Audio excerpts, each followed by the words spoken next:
What's good, y'all? It's your boy, No Mercy 4K. Ooh, mercy in the hold on. Educational mercy in the building. Coming back at you with another banger educational reaction video. Today we got another Curse of Gas reaction. What if you detonated a bomb? Wait, what if you detonated a nuclear bomb in the Marianas Trench? Science, not fantasy. Let's see what this is talking about. You know I like my educational videos. Curse of Gas hasn't posted a video in a minute, but that don't mean we can't see a past video that they had made. What if you detonated a nuclear bomb in the trenches? Let's see what this shit is talking about. If you enjoy this reaction, want to see more educational mercy, educational mercy in the building, make sure to smash the like button and subscribe to the channel. I post daily reactions, daily videos here every single day. That's something you're interested in. Make sure to subscribe. We're on the road to 400 subscribers. But I hope you enjoy this reaction. Let me know what you think about it in the comments. And let's get it. What would happen if we detonated humanity's most powerful nuclear weapon at the deepest point of the ocean? Okay. For sure, tsunamis hundreds of meters high would destroy coastal cities, earthquakes would level countries, new volcanoes would bring us nuclear winter. Maybe even Earth could be ripped apart or thrown out of orbit. Oh, hell no. Almost. Currently, Earth's deepest known point is inside the Mariana Trench. The Mariana Trench is the deepest part of the ocean that we know about. Which is a very deep valley right at the edge of two tectonic plates that looks like an upside-down mountain. It reaches a depth of about 11 kilometers, almost 3 times deeper than the dark grave of the Titanic. Damn. It's one of the last places on Earth for humans to explore.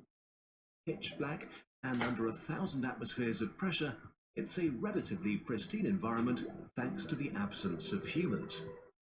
A great place for our nuclear test. We'll use the most powerful nuclear bomb humans have ever exploded, the RDS-220 hydrogen bomb, or Tsar bomber. Tsar bomber. Its explosion was so massive that its shockwave traveled around the Earth 3 times, and its mushroom cloud stretched 56 kilometers into the sky.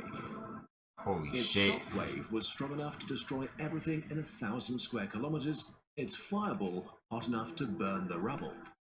Bombs this release such an enormous amount of energy at once that they could boil away an entire lake. And if we set off a nuclear bomb in the Mariana Trench, that's exactly what happens. Let's pull the trigger. That's tough. Let's see what happens. In microseconds, the nuclear fuel undergoes its chain reaction and explodes with the power of 50 megatons of TNT. A blinding flash of light illuminates the darkness of the trench for the first time in history. Say goodbye. The explosion produces a cavity, a flaming bubble of water vapor, radioactive nuclei, and the remains of very unlucky fish. Oh shit. The bubble grows quickly as it vaporizes the water around it. The pressure of the bubble is immense, plowing outwards as if there's nothing in the way, sending off a shockwave that will be felt by seismic stations and whales around the world. And then, almost as fast as it emerges, it stops. On the surface of the Earth, this fireball bubble would grow to 10 kilometers the second after it's detonated, as the atmosphere barely puts up a fight to hold it back. But the pressure at the bottom of the Mariana Trench is enormous. With 11 kilometers of water overhead, being in the Mariana Trench is like being crushed by a hydraulic press from every direction. Here, a second after the detonation, our bubble is about 1 kilometer across, when, oddly enough, it starts to shrink. What? For real? The bubble overextends itself, losing pressure as it expands, until the water turns it back, recompressing it. The tug-of-war between the fiery death bubble and water goes back and forth a few times, the bubble shrinking and growing. Bro, water is bro, the pressure in the water is that strong? Holy shit! The bubble loses for good. The pressure around it is too great, and turbulent water begins to chop it up. It becomes something like the underwater equivalent of a mushroom cloud as it disintegrates into many smaller hot and radioactive bubbles drifting upwards. And as our mighty destructive blast rises to the surface, it does basically nothing. Just a small wave and a bubbling plume of radioactive warm water in the Pacific. No. Yo, now water is different. Bro, that shit stopped the whole fucking nuclear bomb from fucking doing any damage to the surface, bro. No tsunami will wash away Japan or California, although boats and whales in the area might have a bad time. That's crazy. The radioactive fallout will be diluted into the Pacific after a few days, although a fair amount of radioactive water and salt makes it to the atmosphere, where it collects and then rains down again. Even if the wind blows the fallout directly towards the Philippines, the worst of it probably happens over the oceans. But clearly, the real danger comes from our explosion triggering earthquakes and volcanoes, right?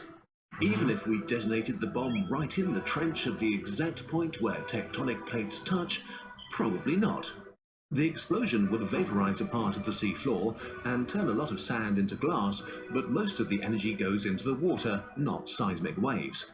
Earthquakes are already quite common at tectonic plate boundaries, and earthquakes with as much seismic energy as our bomb happen a few times a year without triggering any sort of apocalypse. What? But maybe it will affect the Earth's orbit. Since no mass is taken away or added to the Earth, our orbit is completely... There's already fucking earthquakes that happen down there, like, even more strong than a fucking nuclear bomb, bro. That's crazy. Unaffected. Also, there have been well over 1,000 nuclear tests in the last 70 years, and that didn't change our orbit, so why would this time be different? The strongest forces humanity can unleash are laughable compared to the forces of nature. The planet is too big. It doesn't care. So, what happens to us if we detonate a nuclear weapon really deep in the ocean? Pretty much nothing. That's crazy. Did you know that every bird in our videos has an owner? More than 1,000 people have got That's crazy. Motherfuckers talking about some birds that their own bird. That they own in a fucking bro. Look, bro, that's wild, bro. No matter how strong we get these bombs to be, no matter how fucking advanced we get with Earth's technology, with our technology and shit, bro, we still don't stand a chance against fucking the Earth, bro. The fucking hurricanes, fucking tsunamis, earthquakes, volcanic eruptions, all that shit. That shit is way more powerful than all the shit we got, bro. That's crazy. I don't lie. I thought some crazy shit was actually gonna happen. They said we fucking nuclear bomb the deepest part of the ocean. Nothing's gonna happen, bro. That's crazy. I don't lie. I hope you enjoyed that reaction, though. Let me know what you thought about it in the comments. If you did, though, smash the like button and subscribe to the channel if you have not already. I post daily videos here. Also, let me know in the comments what other educational mercy reaction I should do next. But I hope you enjoyed. I hope you have a great rest of your day. And I'm out.